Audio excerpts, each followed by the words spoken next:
O Senhor esteja convosco. Ele está no meio de nós. Proclamação do Evangelho de Jesus Cristo segundo São Lucas. Glória a vós, Senhor. Naquele tempo, o tetrarca Herodes ouviu falar de tudo o que estava acontecendo e ficou perplexo, porque alguns diziam que João Batista tinha ressuscitado dos mortos. Outros diziam que Elias tinha aparecido. Outros ainda que um dos antigos profetas tinha ressuscitado. Então Herodes disse: eu mandei degolar João. Quem é esse homem sobre quem ouço falar essas coisas? E procurava ver Jesus. Palavra da salvação. Glória a vós, Senhor. Muito bem, podemos nos sentar rapidamente. Gostaria somente de sublinhar um aspecto da primeira leitura que é muito importante para a nossa vida. Eu não sei se vocês já tiveram a sensação de criar projetos, planos para a sua própria vida e de estar correndo em vão. Trabalhar muito, colher pouco fruto. Fazer coisas que parece que não rende, que parece que não vinga. Você corre, mas parece que no final está sempre sem nada. E a palavra hoje ela fala assim, olha, ela nos exorta, na verdade, e nos faz ver que tudo que nós fazemos sem Deus, por mais que possa parecer algo fantástico, maravilhoso, se torna sempre vão, se torna sempre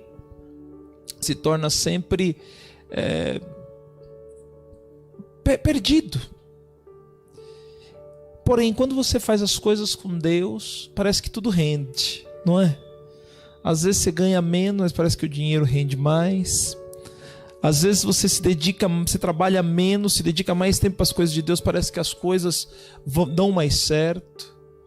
Você tinha dívida, o salário não dava e de repente você começa a pagar o dízimo, você está tirando, o orçamento é o mesmo, mas parece que sobra. Por quê? Porque tudo que fazemos sob a graça de Deus, Deus faz prosperar, Deus faz multiplicar. Tudo que é feito sob a vontade de Deus, tudo que é feito sob a graça de Deus, Deus faz com que aquilo frutifique. Por quê? Porque você está colocando Ele em primeiro lugar na sua vida. E aqui é a graça. Aqui é a graça.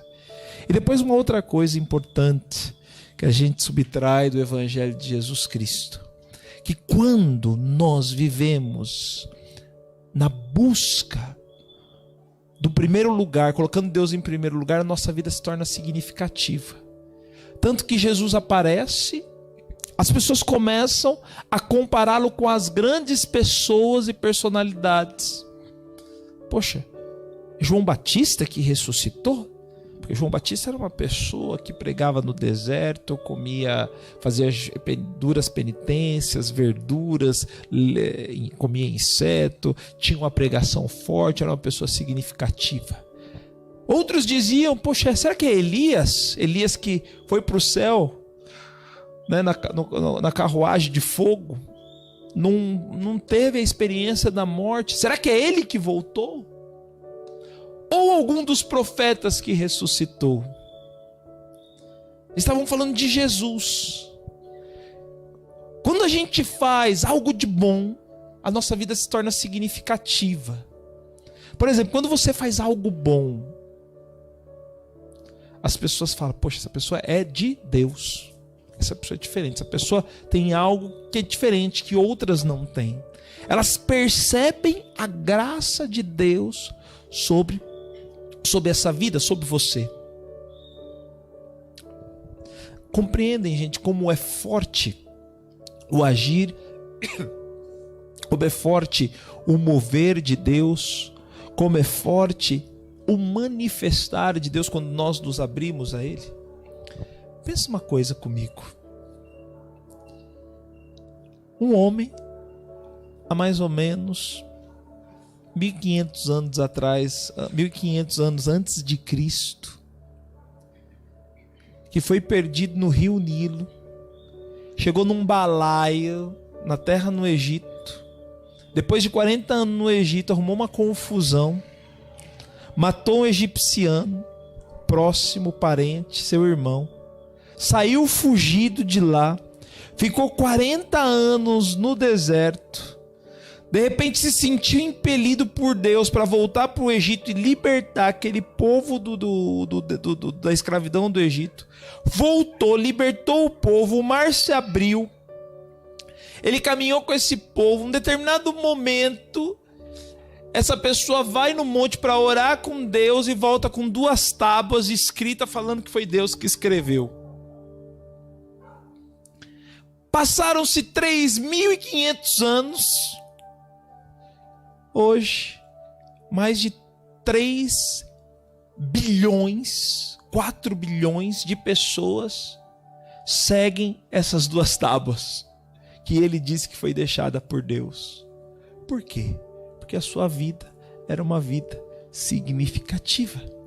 Pensa em Padre Pio.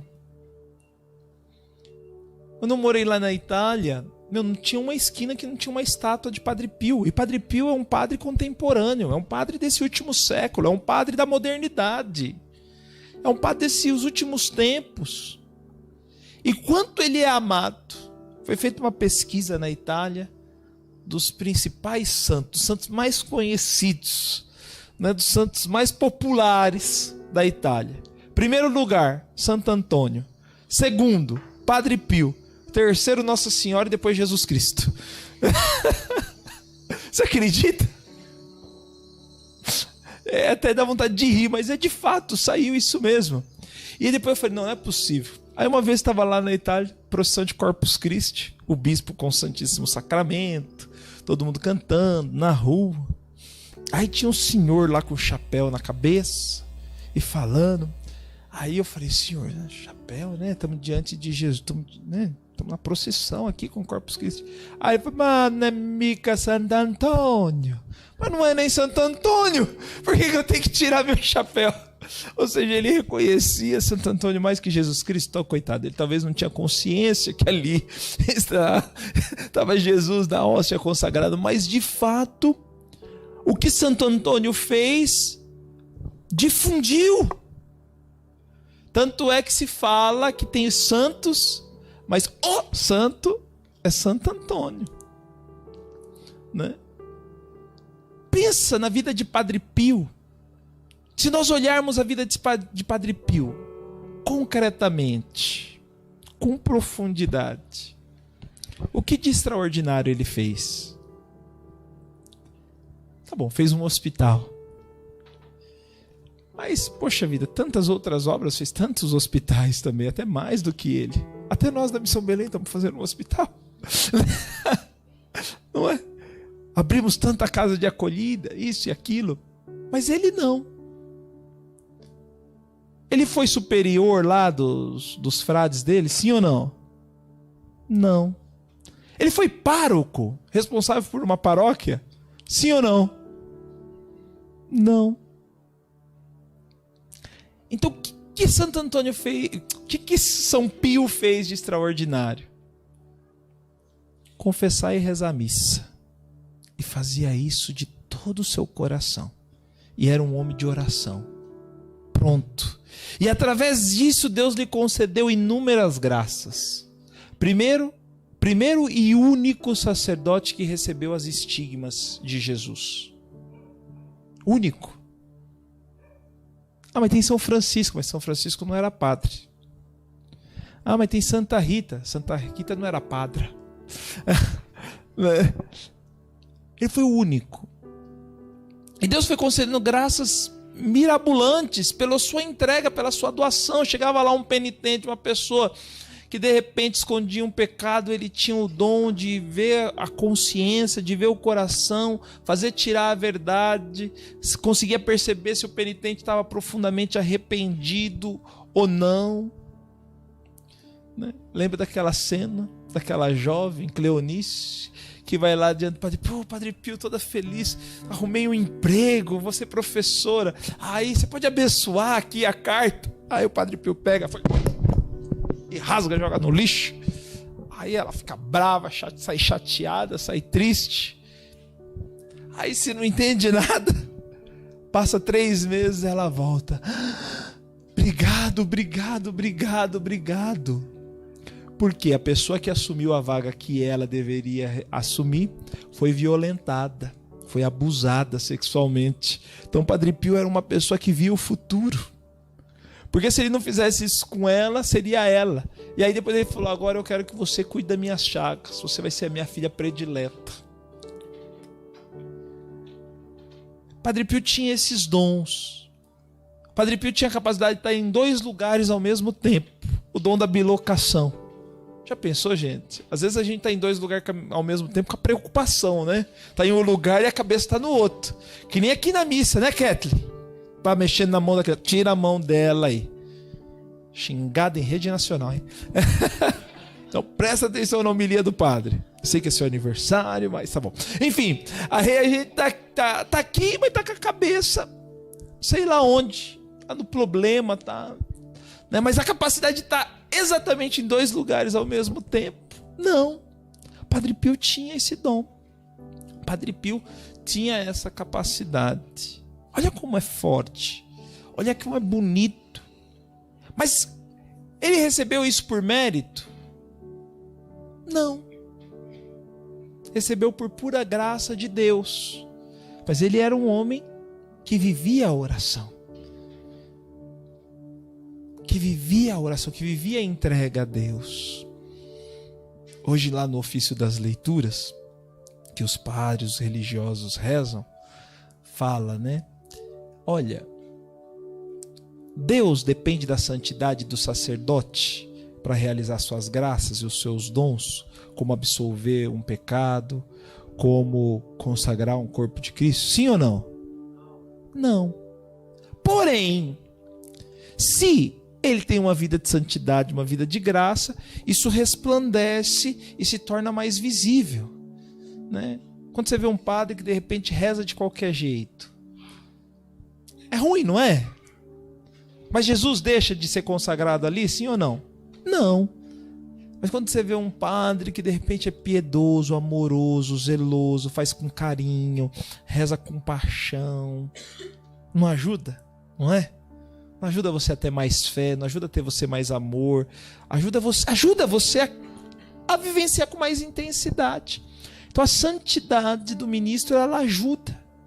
E Padre Pio era esse homem que buscava uma vida de santidade, rezava o terço, rezava o rosário, ficava diante da Eucaristia e passava horas no confessionário, às vezes 12, 13, 14 horas atendendo o povo.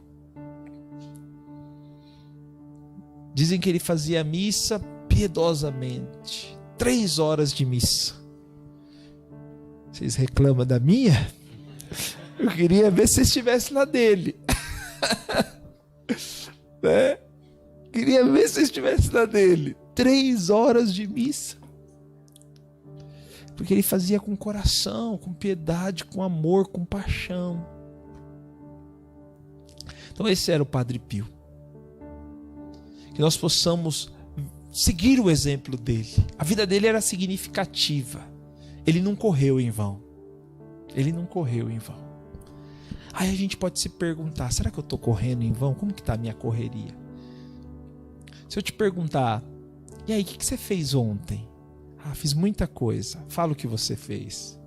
Mas se você não sabe muito falar, é um grande risco de você estar correndo em vão. É um grande risco. Você. Às vezes a gente faz as coisas e fala, poxa, o que eu fiz mesmo? O que eu fiz ontem? Nossa, estou cansado. Mas cansado do quê? Não é? Não acontece isso? Nossa, estou tão cansado. Deixa eu ver o que eu fiz. Só Deus sabe. Isso acontece. Isso acontece. Mas o que eu quero dizer é isso. Vamos começar a correr com Jesus. E como que a gente pode fazer? Vamos começar o dia com a oração, com a meditação da palavra. Insisto mais uma vez com o diário espiritual. Escuta o diário espiritual, tira um propósito.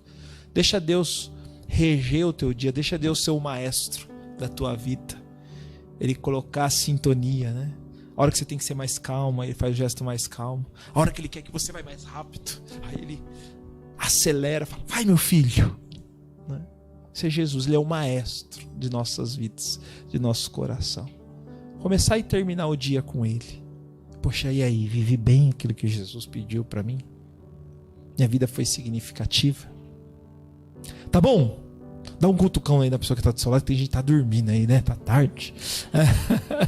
É isso. Amém. Acordou? Agora eu vou pedir pra você fechar seus olhos um segundinho, mas não é pra dormir, tá? Não é pra dormir. Eu te acordei pra você fechar o olho pra não dormir.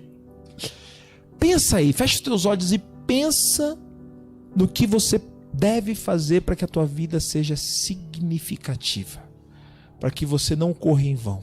Veja o que você tem que cortar da tua vida. De repente a Netflix, de repente aquela perca de tempo no Facebook, no Instagram. Vai pedindo a força, aquele joguinho no celular, aquele videogame à toa, aquela novela, aquela perca de tempo no futebol, programa de esporte.